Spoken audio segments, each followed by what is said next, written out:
Hi class, welcome to week 5. I hope you guys have had a great start to your week and that you have some incredibly fantastic 4th of July plans. So this week we're going to be learning about learning disabilities, and we're also going to be learning about attention deficit hyperactivity disorder.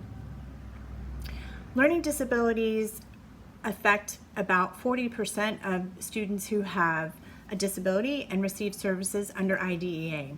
So it's a pretty large portion of the 6 million students who have disabilities within our schools.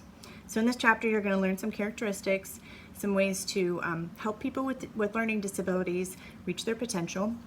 And one thing that I want to point out that I think a lot of people get confused about is that a learning disability, it affects many things like your speech, the way that you process and the way that you process what someone says to you or what you hear or the way that you speak.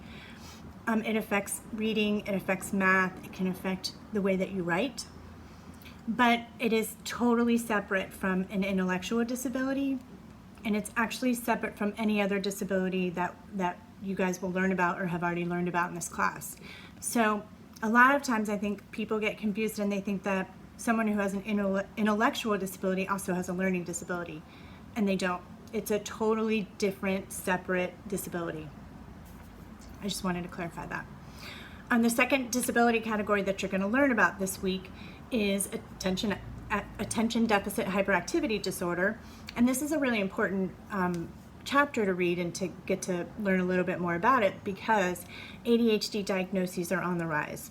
So if you're going to be a teacher, or if you're going to be a service provider, or you're going to be interacting with people in general, this chapter is going to help you recognize the signs of someone who has ADHD, and maybe even some ways to help them process their thoughts and get their thoughts out or stay focused, which is a problem that you'll see a lot of people with ADHD have. So just keep these things in mind as you continue to read these chapters. This week you will not have an actual assignment due. What you'll have is that you'll have to read both chapters on ADHD and LD, and then watch the lectures, and then take the 2 quizzes on both chapters. Another thing I want to talk to you all about is that your AT project is due tonight. If you have any questions or comments or concerns, or you need help with something, please text me or call me and let me know that you're having issues that you need some help with.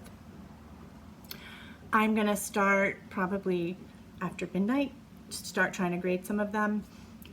Probably close to 10 of you have already submitted yours, so I'm going to start with those and then work my way down. Another thing I want to bring up is that our book club meetings start in about 3 weeks. So this is the perfect time to start reading your book if you haven't already.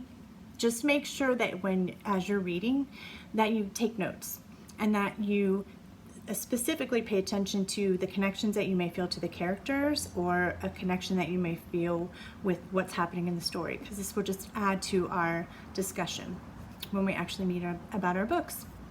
So that is it for week 5. I hope you guys have a fantastic week and really enjoy your 4th of July and you get a day off. And we'll see you next week. See you later. Bye.